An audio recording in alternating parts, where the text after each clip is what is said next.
Chapter 8, Jeffersonian Ascendancy, Theory and Practice of Government. Jeffersonian Democrats theoretically declared their passion for liberty and equality. Nonetheless, they lived in a society whose members accepted slavery and sought to remove Native Americans from the path of the white man's progress. Jeffersonians also insisted upon a strict interpretation of the Constitution, peaceful foreign relations, and reduction of the size and powers of the federal government. As president, however, Jefferson interpreted the Constitution broadly to accommodate the Louisiana Purchase, increased federal power to enforce the embargo of 1807, and led the country to the brink of war. Some Americans praised Jefferson's pragmatism, others felt betrayed. Regional identity in a new republic. Substantial population growth, improved regional transportation links, and attacks on the institution of slavery contributed to and ignited a growing sense of regionalism. Powerful sectional sentiment began bubbling to undermine national unity. Westward, the course of empire. The Trans-Appalachian West's rich soil and developing system of water transportation fostered substantial growth after 1790. Earlier settlers had been mostly men. These new settlers, however, often traveled as families. Native Americans offered some resistance efforts, especially by Tecumseh and his brother Tecumseh. The onrushing settlers nonetheless overwhelmed any resistance efforts. Commercial life in the cities. Agriculture and the shipping industry instigated economic growth in the United States before 1820. These trade successes diverted investment away from more risky manufacture ventures, although innovations did appear in the textile industry. American workers often felt threatened by innovative machines and feared reduced wages, loss of independence, and loss of social status. American cities were small and contained only 7% of the nation's population. These urban regions served primarily as international trade depots. Jefferson as president. Although shy and introspective, Thomas Jefferson proved to be a capable and pragmatic president. Federalists failed to maintain power because they were reluctant to adopt popular campaigning techniques, resisted territorial expansion, and opposed the War of 1812. An astute and successful politician, Jefferson accomplished most of his early goals by reducing federal bureaucracy, taxes, and military spending. He regarded a large federal deficit as dangerous to Republican institutions and a large military presence as liable to provoke hostilities.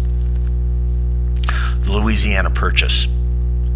Due to fortuitous international events, Jefferson doubled the United States territory for only $15 million in 1803 by buying France's Louisiana territory. Although the Louisiana Purchase initially provoked constitutional concerns about Jefferson's actions, Jefferson recognized a good deal and quickly presented the treaty for Senate ratification. The Lewis and Clark Expedition. In the midst of the Louisiana controversy, Jefferson authorized the highly successful Lewis and Clark Expedition for Western exploration. Conflict with the Barbary States. Jefferson also dispatched an American fleet to battle the Barbary pirates, rather than submit to their demands for tribute. Concluding his first term on a wave of popularity, Jefferson enjoyed an overwhelming re-election in 1804. Jefferson's critics.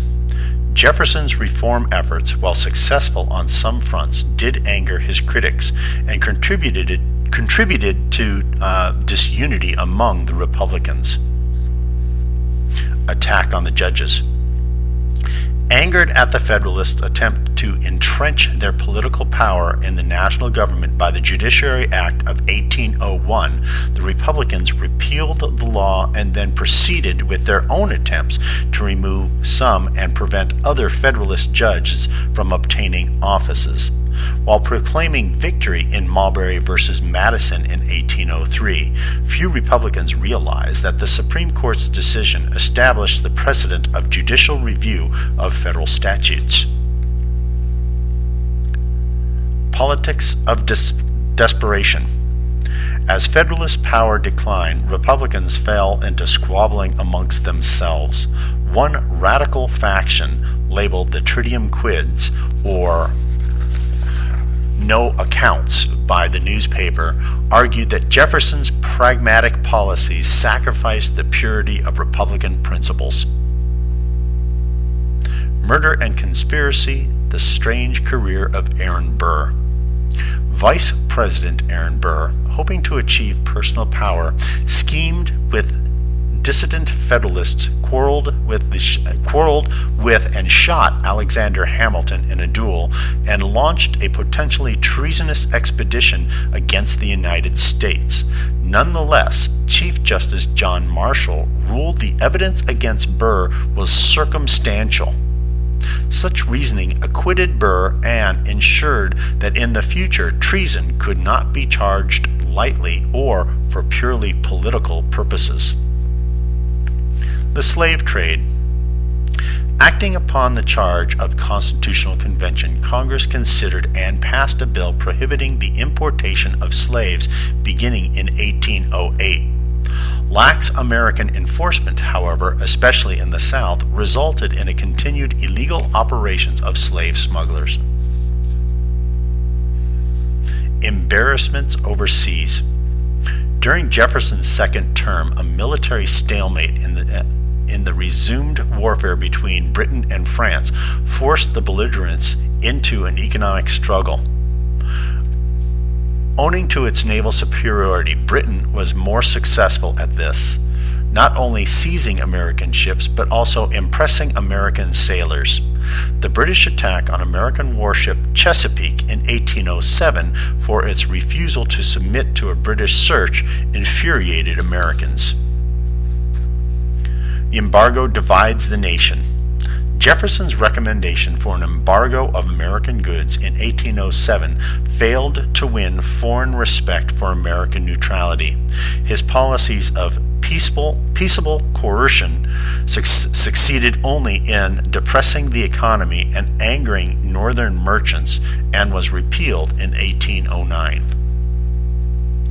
A new administration goes to war. Although James Madison won the election of 1808, he proved to be mostly an ineffective president. Poorly designed Republican policies failed to keep us out of war. General William Henry Harrison defeated an Indian army at Tippecanoe, but drove the Indian leader Tecumseh into the arms of the British. Fumbling towards conflict. Aggressive war hawks in the United States were convinced that war against Britain would restore national honor, remove British aid to the Western Indians, and open up Canada to American expansion. In spite of early optimism, American war efforts were marred by poor preparation, ineffective leadership, and an ill-designed strategy.